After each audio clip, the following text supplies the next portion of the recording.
buenas noches, bienvenido a una emisión más de Perspectivas. Estamos entrando puntuales a través de Radio Universidad de Guadalajara, canal 44, el canal 31.2 de Los Ángeles, California, y también aprovechamos para enviar un saludo a quienes nos ven en la repetición. Enrique. ¿Cómo estás, Belén? ¿Cómo están todos? Muy buenas noches, otro martes de Perspectivas. Comenzamos bueno, lo platicaremos en el segundo bloque, pero lo que sucedió con el fotoperiodista Rubén Espinosa y lo que sucedió también con estas 4 chicas que estaban con él en la Ciudad de México. Yo creo que es una semana de luto para el periodismo, una semana de luto para la libertad de expresión, y ojalá por primera vez en varios de estos acontecimientos se llegue al fondo y sepamos realmente qué fue lo que sucedió, ¿no? Sí, bueno, en primera instancia las autoridades que han hablado de un móvil presuntamente un robo. Sin embargo, pues cada una de las personas que lamentablemente murió en este incidente tiene pues una trayectoria, claro, murieron con un tiro de gracia, pero además tiene una trayectoria, al menos 2 de estas chicas en el activismo y Rubén Espinosa en el periodismo. Pero como bien lo mencionas, en el segundo bloque estaremos hablando de este tema, que por cierto tenemos invitados para dialogar en torno a este asunto. Nos acompañarán compañeros fotoperiodistas jaliscienses y también estará Bernardo Massini de Ameri. Exacto. Pero y vámonos, bueno, Belén, a temas que comienzan, yo creo que ya a pintar algunos focos rojos en materia política, y es que Reforma publicó su cotidiana encuesta sobre la aprobación presidencial, sobre la calificación en torno a la aprobación o la desaprobación del presidente.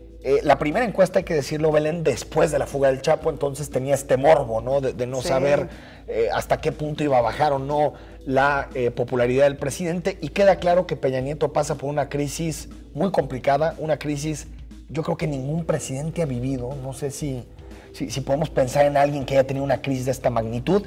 Y si vemos los datos, Belén, solamente 34% de los mexicanos aprueba al presidente de la República, un mínimo histórico.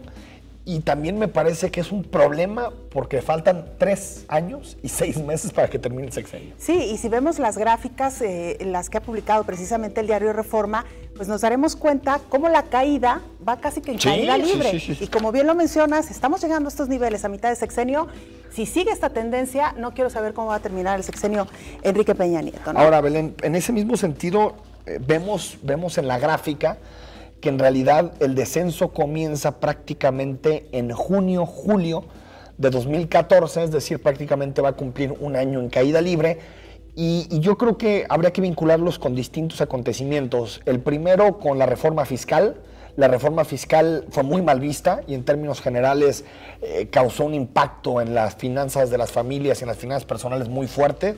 A tal nivel, yo creo, la reforma fiscal fue tan dañina que podemos hablar de que en un momento de tanta debilidad económica, una reforma de este tipo pues vino a darle el último golpe a la economía familiar, el último golpe en términos de consumo, ¿no? Y de ingreso a las familias. Y después de ahí nos pasamos a septiembre con lo que sucedió en Ayotzinapa, nos vamos a lo que sucedió en Tlatlaya.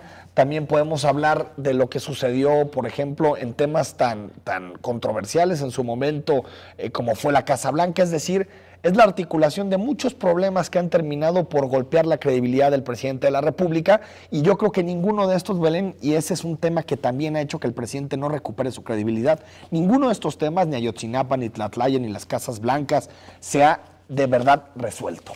Y Enrique, a propósito de esta encuesta, a mí me llama particularmente la atención y me parece que es un agregado interesante el hecho de que consulten a líderes de opinión en nuestro país o líderes de los diferentes sectores, lo cual también le da, digamos, otro cariz, ¿no? Otro cariz, claro. Ahora, Belén, yo creo que aquí está lo más interesante de este análisis, ¿no? Porque si bien yo creo que la opinión pública generalizada, sin quitar a los líderes, en general siempre fue escéptica del presidente de la República. Tan es así que su nivel más alto de aprobación en abril de 2013, cuando apenas llevaba 4 meses en el cargo, fue de 50%. No fue un presidente como Fox, que llegó con altísima legitimidad, llegó con 50% nada más de aprobación.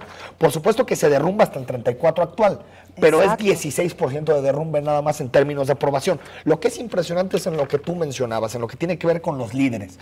Hay que decir que Reforma entrevista o encuesta a un poco más de 2.500 personalidades a nivel nacional, que les manda un cuestionario para que califiquen al presidente de la República, y ahí sí el desmoronamiento es tremendo, ¿no? Pasa de una aprobación de 78% en abril de 2013 a 15% en julio de 2015.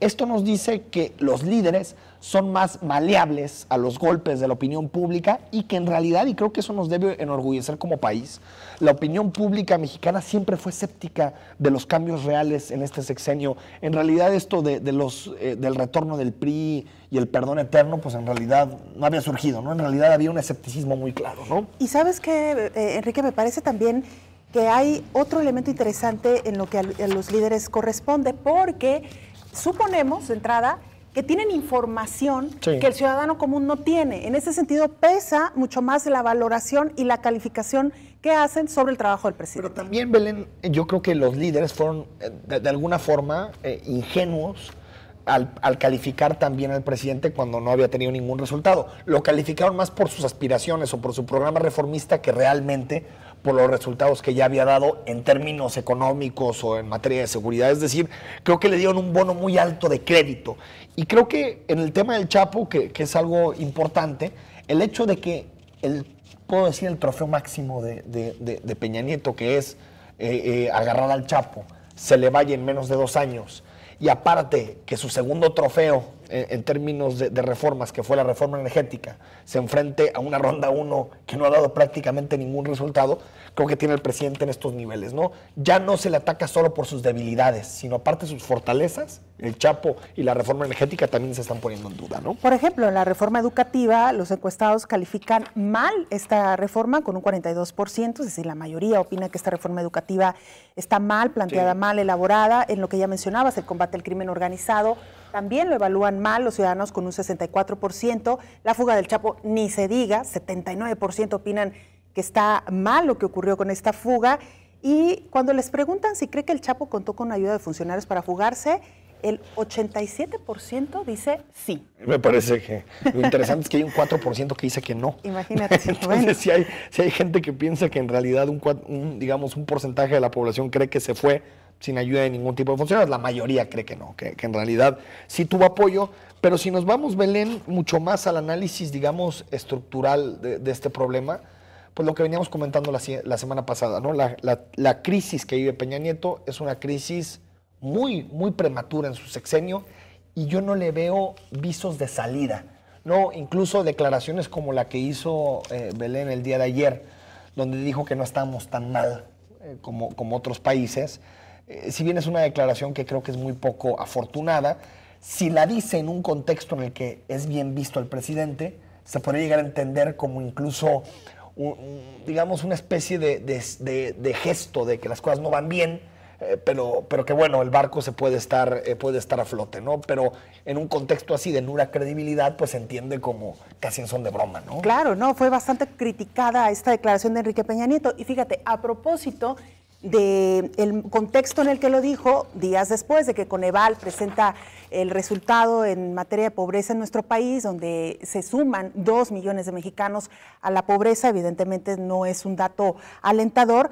A propósito de este tema, Enrique, hoy hay un ejercicio muy interesante que hizo el portal de noticias Animal Político, en el que ellos revisan el índice de calidad de vida, el nivel de violencia que tenemos en los estados de México, y lo comparan con otros países. Esto les da como resultado que arman unos mapas en los que cada uno de los estados, con base precisamente a esto, a su índice de calidad de vida o nivel de violencia, pues son equiparables ya sea desde un país africano hasta incluso países europeos, ¿no? Aquí es muy interesante, Belén, los 3 ejes, ¿no? Por un lado, el índice de desarrollo humano, que hay que decir, el índice de desarrollo humano no solo es ingresos, sino es en general calidad de los servicios y calidad de vida de los ciudadanos, ¿no? Es un índice muy complejo, que hay que decir que México siempre está muy cerca de Cuba, para los que piensan que nuestro nivel de vida es mucho mayor que el de la isla.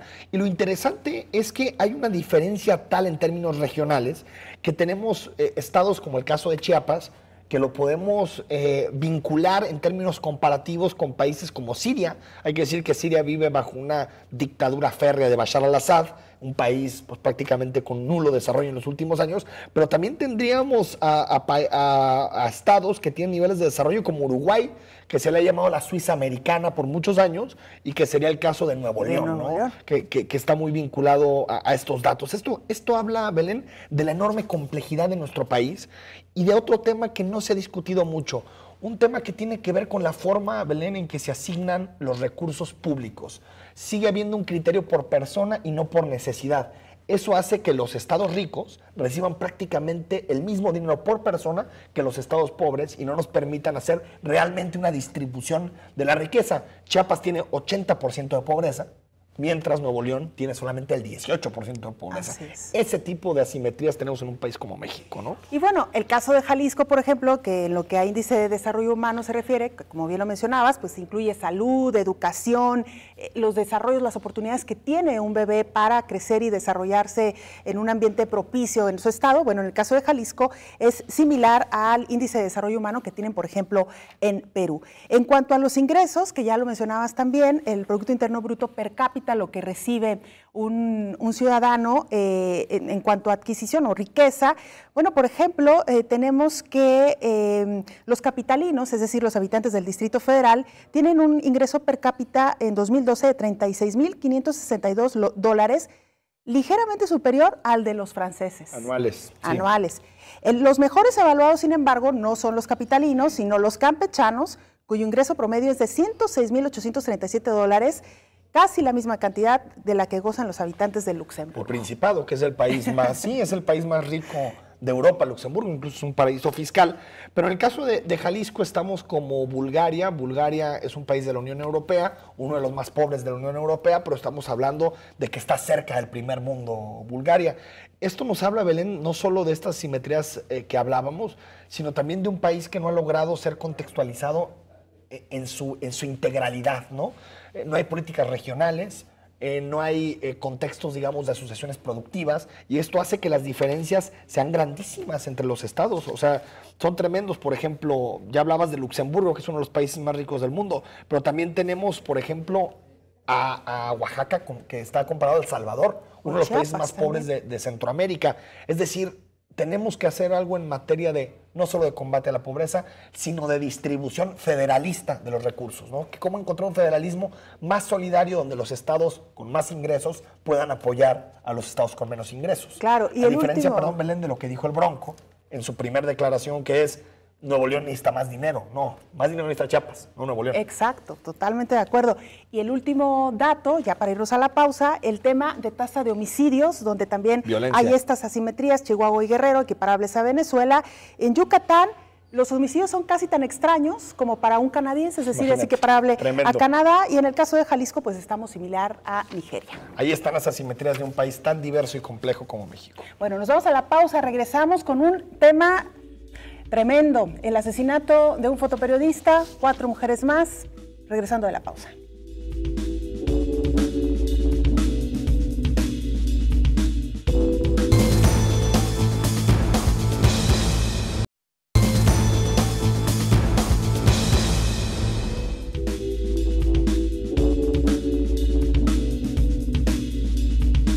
Estamos de regreso, una semana sin duda alguna dolorosa, preocupante, triste, y bueno, muchos calificativos más que agregar luego de enterarnos y seguir puntualmente la cobertura de la noticia del asesinato de Rubén Espinosa, un fotoperiodista mexicano, quien había vivido varios años en Veracruz, en coberturas principalmente de movimientos sociales, exiliado hace apenas unos cuantos días al Distrito Federal, precisamente pues exiliado por estas amenazas que ya había recibido de la labor que realizaba en Veracruz, y que esto, Enrique, pues solamente nos coloca de nueva cuenta en una dimensión que pocos habíamos caído en cuenta, ¿no? La situación de violencia, amenaza, muerte contra periodistas en México. Y decirlo, Belén, que si bien el problema del narcotráfico sitúa a los estados como Tamaulipas, Guerrero, Michoacán en los estados donde hay más agresiones a periodistas, Veracruz por supuesto, claro, hay que decir que abuso de autoridad y amenazas siguen siendo las principales denuncias de los periodistas ante la Fiscalía de Combate o de Defensa de los Derechos de Libertad de Expresión. y eso nos habla de que la relación entre la clase política y los periodistas sigue siendo una relación muy turbulenta. Antes de entrar de lleno con el tema de nuestros invitados, sí quiero hacer este pequeño paréntesis porque fue Rubén, pero fueron otras 4 mujeres y esas 4 mujeres tienen nombre, tienen apellido, tienen rostro y tienen una historia y me parece que en los medios las hemos dejado un poquito de lado. Nadia, Yesenia, Nicole y Alejandra, mujeres que también no debemos olvidar en medio de esta tragedia. Exacto. Y bueno, pues ahora sí, le entramos al tema. Saludamos en primer término a José Bernardo Mazzini Aguilera, presidente del capítulo Jalisco de la Asociación Mexicana de Derecho a la Información, mejor conocida como AMEDI. Bernardo, ¿cómo estás? Muy bien, muchas gracias. Gracias por estar aquí, Bernardo. Y agradecemos también a nuestro colega fotoperiodista Saúl Núñez, que pues Saúl, ahora sí que te tocó venir en representación de todos nuestros compañeros. Buenas noches, bienvenido. Exactamente, buenas noches. Gracias por acompañarnos. Gracias por la invitación. Y bueno, pues yo quisiera que hiciéramos una primera reflexión. En el caso de AMEDI, Bernardo, ¿dónde estamos parados? ¿Cómo les llega a ustedes esta noticia y por qué es tan emblemático el caso de Rubén? Sí, mira, tú ya estabas comentando algunos de los rasgos distintivos de este episodio en concreto, ¿no? Ya no fue solo el periodista, eran las personas que lo estaban acompañando ahí con una violencia brutal, el tiro de gracia, una persecutoria que va desde su estado natal y donde él trabajaba hasta la Ciudad de México, hasta donde él se encontraba. O sea, ya no bastó ni siquiera algo que por sí mismo no debería ocurrir, que es dejar el lugar de origen por razones de este tipo de presiones. No se justifica de ninguna manera, pero ni siquiera eso le bastó pues para salvaguardar su integridad y no digamos su vida. Eso, por supuesto, pues no podemos resignarnos a decir que es una raya más al tigre, ¿no? Del tigre, vamos, de por sí es fuerte y calamitosa la situación de los periodistas en México. Este caso lo es por mucho más grave aún. Saúl. Sí. Bueno, te puedo hablar de lo que sucedió aquí en Guadalajara, en la réplica que tuvieron nuestros compañeros. Una noche, fue la noche que el sábado por la noche, cuando nos enteramos y empezamos a platicar el tema en redes sociales entre los fotoperiodistas y algunos periodistas que estamos conectados a este mismo sistema de red de comunicación interna. Platicamos y en unos, quizá una hora y media, acordamos llegar al Parque Rojo, al Parque Revolución, en Federalismo y Avenida Juárez, sí, donde, bueno, pues ahí estuvimos presentes de manera simbólica llevamos una rosa blanca, pero sí quiero destacar que nos movilizamos pues de alguna manera rápido, ¿no? Dijimos, si no vamos a salir el domingo, el lunes ya va a ser muy tarde. Entonces salimos, quizá hubo una réplica, una convocatoria interesante, nos movilizamos en redes y ese fue nuestra única forma de contactarnos. Entonces, bueno, logramos juntar alrededor de 50 o 60 fotoperiodistas y reporteros que estuvieron apoyándonos ahí en esta zona. Saúl, y en ese sentido, digo, a mí por lo menos me llama la atención esta digamos, buena unidad que existe entre fotoperiodistas que tan rápido y en un espacio de 10, 12 horas lograron reunirse. ¿Qué los ha hecho unirse en este sentido? ¿Por qué vemos en los fotoperiodistas un vínculo que no vemos en el resto del gremio? Bueno, de eso te lo puedo decir a título personal. Sí. Quizá nosotros estamos, perdón, aunque igualmente como los reporteros estamos siempre en la calle, entonces siempre estamos buscando direcciones, espacios, lugares que siempre se nos encomiendan por parte de redacción de nuestros jefes de edición. Entonces tenemos que estar conectados de alguna manera para poder llegar al lugar, ¿no? Oye, ¿dónde fue la explosión? ¿Dónde fue esto? Entonces, esa rapidez con la que se genera la información, pues así nos trae. Entonces, decidimos hacer este grupo desde hace algunos meses, digamos, tiene un par de meses. Ah, sí. Y de eso pasó a este apoyo moral, y que todos estamos muy conformes con lo que sucedió, pero necesitamos más. Necesitamos siempre estar cerca del gobierno para exigir que esa es la misión que tenemos ahorita, ¿no? Exigir que no haya impunidad. Bernardo, y en ese sentido me gustaría preguntarte, digamos, ¿cómo explicarle a la mayoría de la ciudadanía? Ya hablabas tú también del papel de las chicas, que yo creo que también se tiene que tocar, y bueno, lo que hemos visto estos días, ¿no? Como la grabación donde, digamos, responsabiliza a nadie antes de su muerte, bueno, de su asesinato al gobernador de Veracruz, de todo lo que le puede pasar. Pero ¿cómo explicarle a la ciudadanía lo importante que son los medios de comunicación para el buen andar de la democracia, digamos, para una democracia sólida y de calidad? ¿Cómo explicárselo? ¿Qué relación hay ahí? Sí, bueno, los medios de comunicación, por sus características, por lo que son capaces de hacer, son el vínculo natural, o por lo menos el más aceitado, entre lo que en términos gramscianos se puede llamar esa sociedad política y la sociedad civil, ¿no? O sea, la comunidad de cualquier sociedad y su gobierno, ¿no? Esos mecanismos de comunicación entre sociedad y gobierno, bueno, pues si bien hay canales del propio gobierno para hacer llegar mensajes a la población, siempre la manera más expedita de poder entablar diálogo es a través de los medios de comunicación, en la medida en que estos tengan, bueno, asuman ese rol, se den cuenta de la importancia que tienen, pues porque ellos tienen la posibilidad de lubricar esa relación o bien de friccionarla. Claro. Sí. Yo quisiera preguntarte, Saúl, estamos lamentablemente casi terminando la charla, el tiempo se va rapidísimo, pero quisiera preguntarte, en Jalisco, ¿cuál es la situación de los fotoperiodistas y qué sigue a raíz de este asesinato y de los muchos que ha habido? Tenemos protocolos, se van a implementar algunos protocolos. Cuéntanos, por favor, un poco cuál es la situación aquí en Jalisco. Bueno, te puedo decir que afortunadamente no tenemos tanta violencia, pero estaría cayendo en una mentira, porque todos vamos en el mismo barco. Entonces, si a ellos les tocó, quizá en un futuro pueda suceder aquí, no sabemos. O en el vecino estado, ¿no?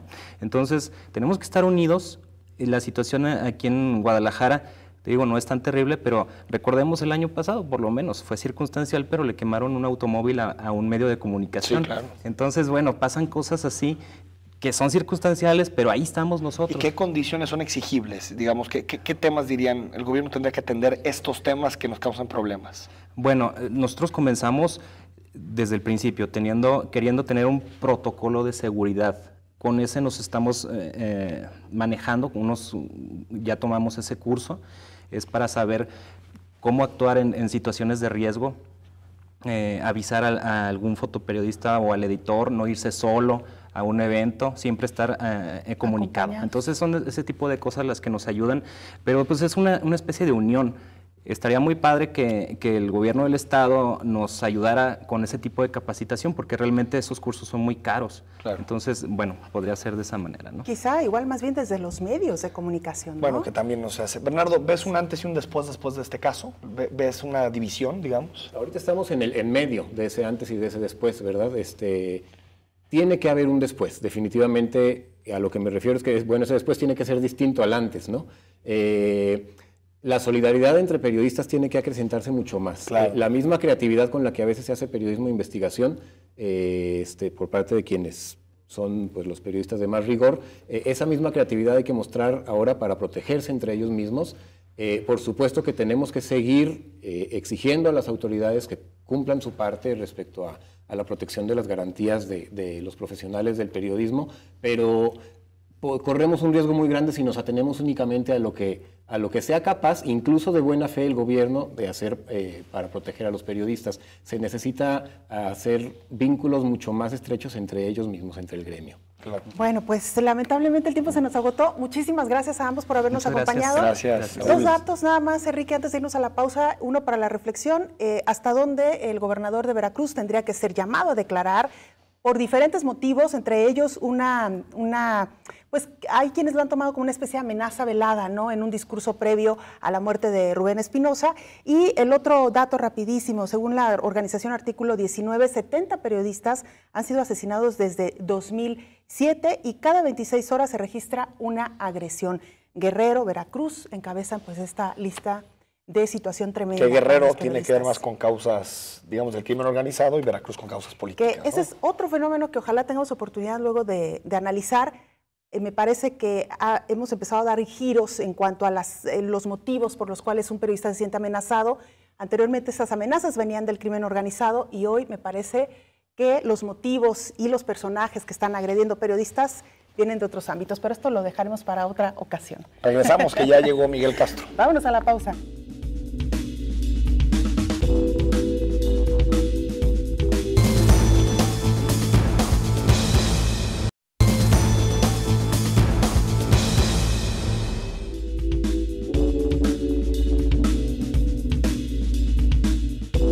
Estamos de vuelta en Perspectivas, Belén, y uno de los cambios del gabinete más anunciados fue la llegada de Miguel Castro a la Secretaría de Desarrollo e Integración Social. Hoy vamos a platicar con él, pero antes vamos a escuchar su trayectoria política.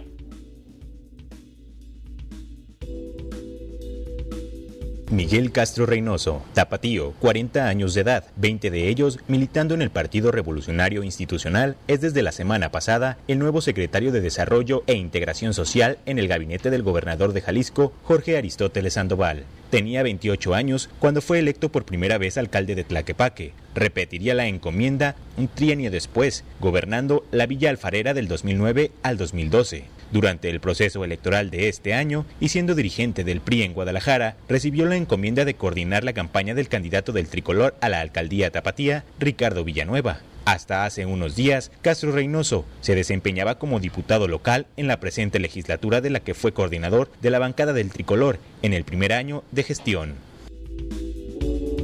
Miguel Castro, buenas noches, gracias por estar aquí. No, pues lo primero que me da es gusto de estar con ustedes y también ver algunas imágenes que algunas ya tienen mucho tiempo. En una de ellas estaba Perlita y Perla, y luego Brenda. En comunicación social, ¿no? Y han pasado ya algunos años. Bueno, trayectoria. Con el gusto de estar aquí con ustedes, la verdad es que siempre es muy interesante estar con personas inteligentes. Gracias, Miguel, pues gracias por la flor. No. Oye, Miguel, nos gustaría empezar, bueno, por lo menos a mí me gustaría preguntarte primero una de las declaraciones primeras que hiciste como secretario de Desarrollo e Integración Social, que es pasar del modelo de política basada más en dádivas sociales a una política basada en derechos, que creo que es el centro de la política social, o debería ser el centro de la política social. ¿Cómo hacer esa transformación y más dentro de un sistema de política social basado en eso, más en sistemas asistenciales, clientelistas y no en derechos y ciudadanía? Mira, de entrada yo creo que debemos tener en claro que debe haber un cambio en la relación que existe entre gobierno y ciudadanos. Lamentablemente en muchas ocasiones somos los gobiernos los que hemos sido irresponsables, y lo digo con esa claridad, en el tipo de relación que construimos con la sociedad, porque en muchas ocasiones se plantean esquemas a partir de una relación clientelar, en donde el objetivo fundamental es mirar en el próximo proceso electoral y a partir de ahí construir una relación que lamentablemente se vicia desde origen y no nos lleva a construir un verdadero esquema en donde la sociedad sea el centro de las determinaciones que el gobierno tiene. El gobernador Aristóteles Sandoval, cuando me dio la oportunidad de dialogar sobre este tema y que me hizo favor de invitarme a participar en esta segunda parte de su mandato, una de las cuestiones fundamentales que planteó es que podamos hacer una revisión a profundidad, y fue sin duda el primer planteamiento que hizo de manera formal cuando me tomó la protesta en Palacio de Gobierno, y fue muy claro, necesitamos que en 30 días haya un proceso de evaluación acerca de los programas que en el gobierno del Estado en materia de política social se tienen, para que podamos tener un diagnóstico claro acerca de cómo vamos caminando, de cuál es la ruta que se debe de modificar con respecto al trabajo, y hay algunas consideraciones que se hicieron, ¿no? Una de ellas es que podamos virar en el esquema de la relación que existe, cómo tener en claro que no solamente tiene que ver con una iniciativa de ley que se envíe al Congreso local para plantear un tema de derechos, sino que además en la práctica seamos lo suficientemente responsables, seamos transparentes, generemos un esquema de rendición de cuentas para que tengamos en claro que la aplicación de la política pública tiene que ser en función de un derecho social y no de una actitud de gobierno que atiende a los ciudadanos como si fueran circunstancias de minoría de edad. Claro, no derechos, ¿no? Y una relación vertical que a nada nos lleva, y que al final me parece que el que pretende engañar es el que resulta engañado. cuando un gobierno pretende asumir una actitud de esta naturaleza, creo que lo que recibe por parte de la sociedad es una vuelta, ese engaño, un rechazo, en donde al final la sociedad dice, ¿tú crees que con una política pública clientelar vas a comprar mi voluntad? Y al final la sociedad lo que dice es, dámelo, pero de mi parte tendrás una respuesta totalmente adversa en función de la calificación que yo haré acerca de tu gobierno. Sí, ya no es ni eficaz. Bueno, claro. yo creo que es el último proceso. Podremos platicar sobre este tema con algunos ejemplos que me parece deben ser sujetos de ese proceso de evaluación. Miguel, a lo largo de Perspectivas hemos invitado a algunos analistas, expertos en diversos temas, a que les pregunten a nuestros invitados. Y hoy el turno para ti es de Ignacio Román, catedrático del ITESO, además un profesor muy prestigiado y muy respetado en el ámbito de políticas públicas. Así que, bueno, pues si te parece, vamos a escuchar la pregunta que te envía. Claro que sí.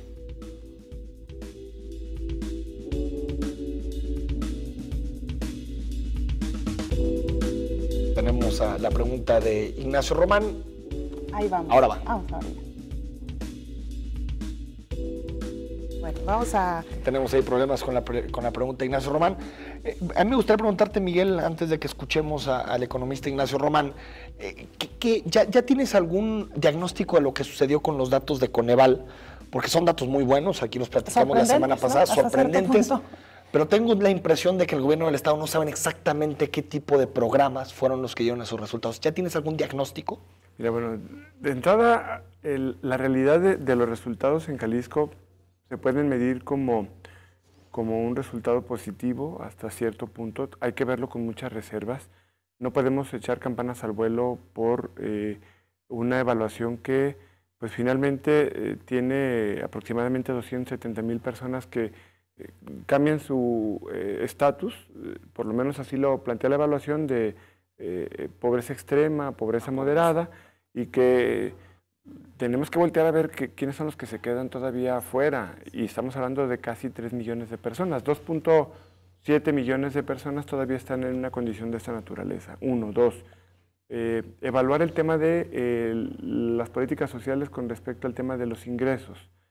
La otra es que finalmente tampoco podemos perder de vista que Jalisco es un estado receptor en la región de remesas, por un lado, pero por el otro lado también es un reto importante de cara a los próximos años en los procesos de evaluación, porque también Jalisco es un estado receptor de aquellas personas que viven en una condición de extrema pobreza en algunos de los estados, y que son personas que al final no tienen ni siquiera la condición económica como para poder emigrar a otro país, y que lo que buscan son alternativas o mecanismos para poderse mover a unos kilómetros de distancia del estado de origen y llegar a las periferias de la zona metropolitana. Digo, El triunfo de las ciudades es el libro que, si mal no recuerdo, es de Gleiser, que menciona que una de las esquemas que valoran el éxito de una ciudad tiene que ver con que atraen, ¿no? A muchísima gente que no tiene alternativas de vida y que buscan en la ciudad cómo poder avanzar en este tema. Creo que hay muchos factores que inciden. Tampoco podría yo decir que no es derivado del esfuerzo que se ha hecho en el gobierno. Creo que de alguna u otra manera el estar conscientes de que hay algunos elementos en los que trabajar para poder disminuir la desigualdad en zonas de extrema pobreza o en comunidades marginadas, evidentemente debió surtir un resultado favorable. Llego yo a una secretaría en donde hay personas con mucha capacidad, con conocimiento técnico, que tienen plena conciencia de cómo diseñar una política pública que pueda generar un resultado favorable. Evidentemente hay 18 programas aproximadamente que se tendrán que revisar y que tendremos que determinar qué giro se le habrá de dar de cara a esta segunda parte del gobierno del maestro Aristóteles Sandoval. Bueno, pues hay muchos temas todavía por dialogar contigo. Vamos a ir a una pausa y regresando, entramos ahora sí con nuestras preguntas invitadas. Claro.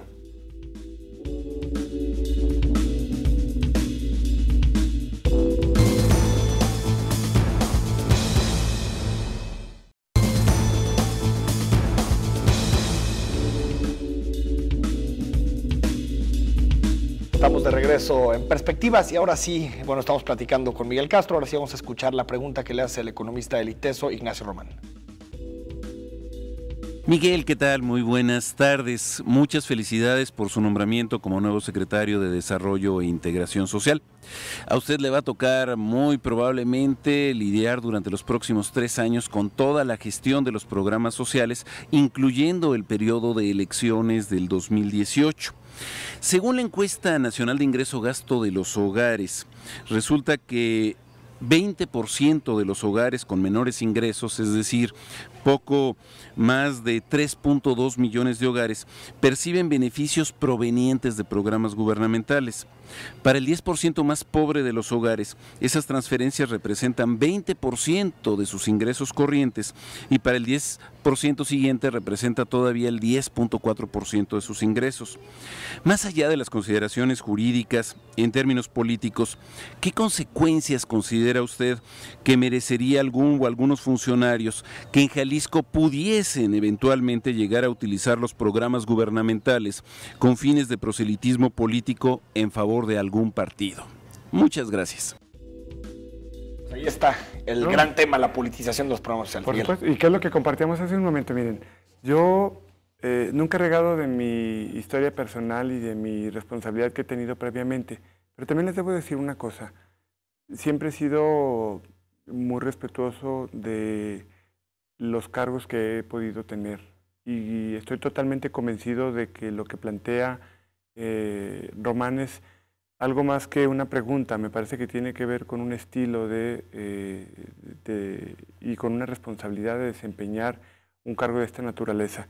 No solamente tiene que ver con el manejo o el sesgo que irresponsablemente alguien pudiera darle un manejo de este tipo de programas. Me parece que la parte más importante es la congruencia. Y bueno, yo lo que diría es que sí debe haber una responsabilidad del 100% con respecto a separar totalmente el tema. Debemos de ser daltónicos en la manera en cómo procesemos las políticas públicas. Yo estoy totalmente comprometido a no voltear a ver esta parte. Habrá gobiernos en la zona metropolitana en muy pocos días y hay que trabajar con ellos y hacerlo con la plena conciencia de que hay algo que nos equipara o hay algo que nos une al final a todos, y es la necesidad de atender a los que menos tienen y los que más necesitan. Creo que en ese orden de ideas nosotros tenemos que tener en cuenta que hoy, y lo decía Gilberto Parra el sábado pasado que tuve la oportunidad de platicar con él y que me llevó a una de sus asambleas que hace con adultos mayores, la parte más grave no solamente esta del sesgo partidista, sino la parte de la congruencia. Les voy a compartir una anécdota que me dejó con una reflexión muy importante con respecto a mi comportamiento personal. Me decía Gilberto, es que nosotros hemos luchado por el tema de la transparencia, porque queremos que la información sea lo más completa posible, pero también nos preocupa el tema de la supervivencia, que ustedes saben que para un adulto mayor es un asunto que es complejo en términos de la cantidad de personal que puede tener la Secretaría para poder hacer la evaluación y que los adultos mayores no sientan terror cuando esto pasa. Pero el punto de fondo, y que es coincidente con lo que plantea este académico del ITESO, me decía, es que estamos luchando porque algún día haya transporte gratuito para los adultos mayores. Y mi reflexión era, sería ideal, don Gilberto, porque yo le digo así por el respeto que le tengo, me parece que es un hombre congruente, y yo le decía, es que es el tema de recursos. Y lo primero que me dijo fue, cuando haya funcionarios que ganen más de 8 salarios mínimos al mes, difícilmente podremos hablar de congruencia. Entonces yo creo que el asunto tiene que ver con mucha coherencia y sobre todo pues ser daltónico en el manejo de los programas. Tenemos 2 preguntas más invitadas, en este caso son de ciudadanos. Si te parece, vamos a escuchar la primera. Pues sí, yo quisiera decirle a Miguel que en realidad si va a ayudar a la gente ya estando ahí, porque para estar ahí debe ayudar a la gente. Entonces, pues que le busque la forma. Y si no, nosotros vamos a tener que visitarlo mucho a él, porque pues a mí sí me interesa que ayuden más al pensionado que recoge su pensión muy baja. Pues esa es la primera pregunta. Vamos a escuchar la segunda y si te parece, Miguel, nos das respuesta a las 2. Va. Queremos saber si existen apoyos económicos para estudiantes con un promedio arriba de 9 a nivel secundario. Ahí está Miguel, las dos preguntas. Bueno, concatenadas, y trataré de ser muy breve porque soy muy bueno para el rollo. La primera es, evidentemente tenemos que buscar cómo hacemos eficiente que los recursos lleguen a quien verdaderamente los necesita. Yo creo que este proceso de evaluación que el gobernador nos demanda tiene que ver con esto, con que no haya un manejo que en el camino llegue a personas que no lo necesitan o que haya, en el peor de los casos, alguien que pueda estar abusando de este tipo de beneficios, porque evidentemente la población a la que llegamos con lo que en este momento tenemos presupuestado en los programas sociales está muy por debajo de la demanda que existe en términos de necesidades económicas de ese segmento importante de la población. Y con respecto al tema de la pregunta de las estudiantes, hasta hoy los programas que existen, bueno, el de los bienevales es un programa que estimula el fomento a la educación, porque evidentemente no impacta, o sea, no hay un esquema que impacte dentro de un diseño de política pública a un indicador con respecto a si van o no a estudiar por el asunto de que haya bienevales para los estudiantes, que además está topado en este momento el programa y que hay que ver cómo podemos hacerlo más eficiente. Pero no lo mide a partir de los resultados escolares o de aprovechamiento académico de un estudiante. El otro, el de las mochilas y los útiles escolares, pues es un programa que se universalizó para las escuelas públicas, específicamente en el preescolar, primaria y secundaria. Pero también hay algunos asuntos que hay que revisar en estos programas, y les doy un dato. En el interior del estado, aunque el interior realmente es la zona metropolitana, sí, pero bueno, en los municipios que no son parte de la zona metropolitana de Guadalajara, el uso de las mochilas es mucho más aceptado que en la zona metropolitana de Guadalajara como tal. En un origen a lo mejor tenía que ver con los colores de las mochilas, que había ahí, unos las sacaban rojas y otros las sacaban naranjas, ¿no? Y otros azules, pero evidentemente hoy esas cosas se han ido avanzando, ya hay un diseño diferente y poco a poco va generando mejores resultados, pero yo creo que sí tenemos que buscar cómo los tiros tienen un mayor nivel de precisión para que el recurso pueda evidentemente ser eficiente. Junto con Carolina Toro, que ustedes la conocen, se ha venido trabajando en algún esquema que nos permita diseñar programas a partir de quienes generan mejores resultados y que sean estímulos para los buenos estudiantes. Y en esa parte estamos, y yo estoy seguro que tendremos que imprimirle un sello diferente al trabajo de la Secretaría, en donde yo pretendo no solamente que sea cercana y que sea cálida, también pretendemos que haya políticas públicas que puedan incidir de manera directa en esta disminución de la brecha que existe y no perder de vista lo que Yunus, en una de sus frases más célebres, me parece es un buen ejemplo de cómo entender qué es lo que pasa con nosotros. Mientras hay un árbol que lo plantas en tierra firme puede crecer de manera impresionante y ese mismo especie la plantas en una maceta y ese árbol no habrá de crecer, ¿no? Entonces yo creo que la analogía es que nosotros tenemos que utilizar los recursos públicos para que podamos destinarlos a quienes menos tienen y más necesitan, con un esquema que sea transparente, que rinda cuentas, pero que sea en un pleno conocimiento de derechos, que no haya un uso partidista de los recursos públicos. El reto no es menor, pero tiene que ver con que haya congruencia de parte de nosotros. Y al final, yo tengo claro algo. Si nosotros tomamos una posición desde el lado de la ciudadanía, diseñamos un esquema de participación ciudadana que pueda integrar en las diferentes regiones a los actores sociales que participan, a los beneficiarios de los programas, los consultamos, tallereamos con ellos permanentemente, creo que pudiéramos generar un cambio en el manejo que las políticas públicas han tenido y que, insisto, creo que no han sido malas. Yo debo reconocer el trabajo de Chava Rizzo y de David Trujillo, pero evidentemente estoy obligado a cambiar el modelo. Miguel, un par de temas. Uno, siempre el desarrollo social se le ve como plataforma política. ¿Piensa ser candidato a algo? Y segundo, ¿hace falta dinero en la Secretaría? Porque si lo comparamos en estados, Jalisco invierte poco en desarrollo social. Bueno, yo les diría dos cosas. La primera, les comparto que estoy muy contento. Me siento como hace mucho tiempo no me sentía. Es un área que a mí en lo personal me llena de ilusión, me hace sentir muy feliz en términos de mi persona humana, de mi condición humana, de mi miseria personal. Y veo este espacio como un fin, como una meta, no la veo tanto como un proceso para algo. Me parece que más me vale hacer mi chamba de manera responsable porque además tengo un jefe. Y no perdamos de vista también algo, es la primera vez que me corresponde tener un trabajo con una lógica que no sea derivada de un proceso electoral. Entonces, tengo el interés de hacer mi trabajo con mucha responsabilidad y no cometer ese error. No estoy pensando en el tema electoral. Me parece que mucho de lo que nos pasó en este proceso pasado tiene que ver con que la presión emocional y psicológica influyó de manera negativa. Es mi apreciación personal para que las cosas no tuvieran un final como hubiéramos esperado. Entonces yo creo que hoy hay que revertir el esquema y hoy hay que trabajar con esa libertad sin la losa de pensar qué va a pasar en el 18. ¿Nos quedan 30 segundos? ¿Más dinero o no? Sí, pero primero hay que reducir el gasto que tenemos, porque a veces nos sale más caro el caldo que las albóndigas.